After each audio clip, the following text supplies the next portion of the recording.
Oke, halo guys, apa kabar kalian semuanya? Balik lagi bareng gua ya di channel Dividen Investor TV. Hari ini hari Rabu ya, tanggal 20 Agustus tahun 2025.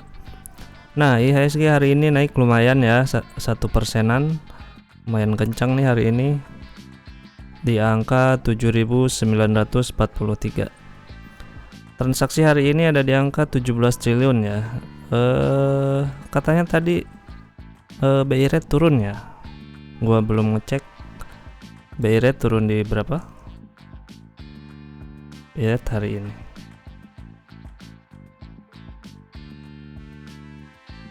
lumayan ya, jadi 5%. Kemungkinan nih yang berhubungan sama banking mungkin yang akan menjadi pertama yang kena dampak alias bisa naik ya, karena BI rate-nya udah bagus nih, diturunin lagi. Oke. Ya, semoga aja cepat naik ya, cepat pulih seperti biasa, dan banking terutama yang Big Four kembali lagi ke jalurnya ya. Oke, hari ini gue pengen bahas saham sawit lagi ya. Gila nih sawit. Saham-saham sawit masih terus merangkak naik ya harganya. Kebanyakan pada naik ya di akhir-akhir ini. Nah, kali ini yang pengen gue bahas adalah saham London Sumatera Indonesia atau CLSIP ya. Ini saham sawit yang lumayan oke juga.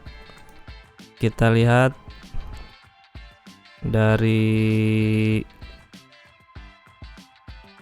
sebentar. Nah, PE-nya sekarang cuma ada di 6,9, PBP-nya 0,78. Nah, sangat menarik ya. Cuman sekarang ada di harga bagus. Oke, langsung aja kita bahas ya. Maksudnya harga bagus, harga tinggi ya gitu. Cuman secara rasio sih masih kelihatannya masih murah. Tapi kita nggak tahu ini naiknya bisa sampai ke angka berapa gitu. Kalau lu punya harga bawah 1000 ya, itu bagus banget ya. Itu kelebihan buat lo. Nah, nama emitennya adalah LSIP ya. Dia IPO-nya tanggal 5 Juli tahun 1996. Harga IPO dia saat itu 4.650. Dia udah stock split ya tahun 2011 5:1. Lembar sahamnya saat IPO ya ada 38 juta lembar saham, dan hasil IPO kurang lebih 175 miliar. Saham free float atau yang dipegang oleh masyarakat sebesar 40%, lumayan gede juga ya. 40%. Kita lihat. Iya, 40 non warakatnya, dan warakat cuma kecil 0,018.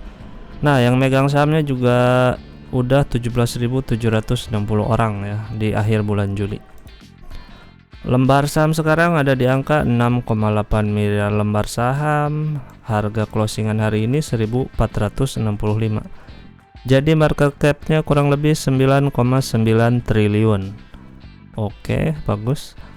Nah, ini dia nih, market cap cuma 9,9 triliun. Tapi dia punya ekuitas dia punya ekuitasnya 12,8 triliun. Jadi ekuitas dia lebih gede daripada si total market cap dia, yaitu menandakan saham ini masih di under value gitu, ibaratnya masih di bawah harga.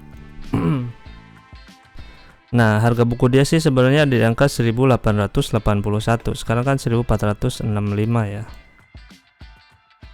Apalagi didukung oleh CPO yang naik terus harga sawit.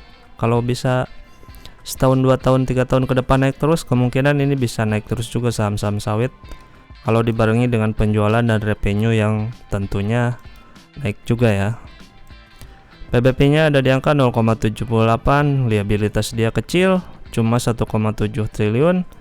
DER-nya ada di angka 13,8% atau 0,13 kali ya, kecil ya. Total aset berarti 14 triliun. PS sekarang dia di angka 6,9 atau 7 kali lah. menuju ke 10 masih ada 3 lagi tuh, 3 angka lagi. Laba ditahan dia juga banyak, ada 10,8 triliun. Nah, bagaimana untuk revenue dia? Q1 dia dapat 1,3 triliun ya, 1290 triliun.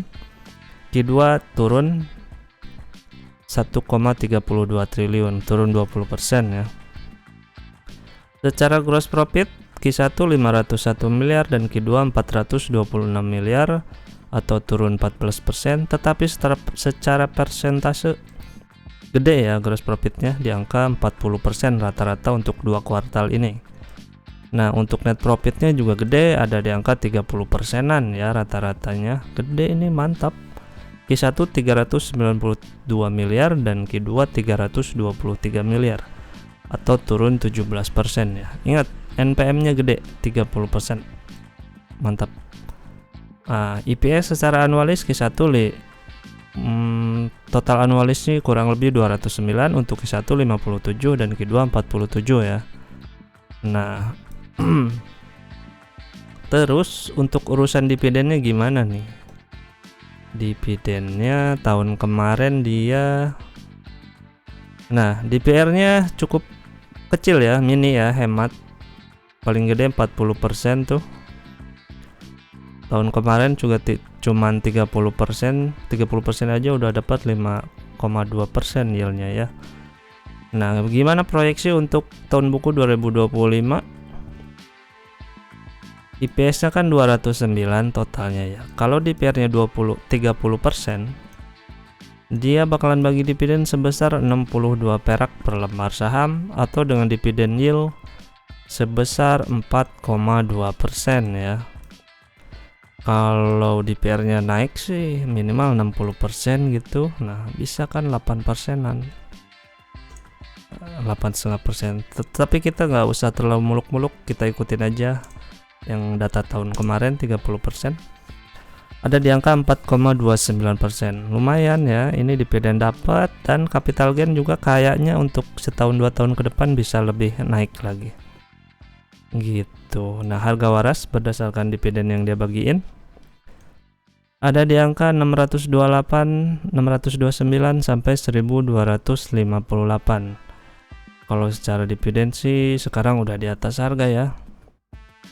Jadi dividennya kecil ya, cuma 4%. Tapi secara IPS harga waras dia ada di angka 2096. Nah, IPS itu untuk keperluan kita menentukan capital gain ya. Jadi target harga kita minimal dia nyampe 2000 gitu.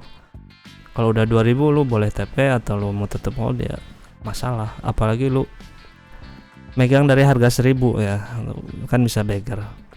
Ini bisa nih, bisa mengawinkan dividen dan capital gain. Mantap. Gitu. Jadi gimana? Apakah kalian udah punya saham ini? Dan di harga berapa kalian punya average-nya? Gua yakin sih kalian punya di harga yang murah ya, kalau yang punya. Kecuali kalau yang baru entry ya mungkin 1400, 1300-an ya, nggak masalah. Nah, secara histori dividen dia kan IPO-nya tahun 2000 berapa tadi? Oh, tahun 96. Mana nih histori dividen? 97, 98 krisis sampai 2005. Nah, 2006 dia baru bagi. Kok 00 ya. 2007 bolong, 2008 bolong, 9, 10 sampai sekarang nggak pernah bolong. Jadi aman lah kalau menurut gue ya. Cuman kelihatannya kecil, cuma dividen yield-nya kelihatannya kecil ya.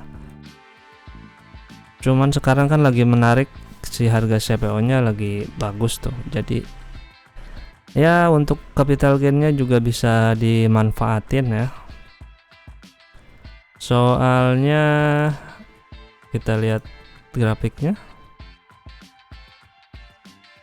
Nah, kalau lu pegang di harga dari sini,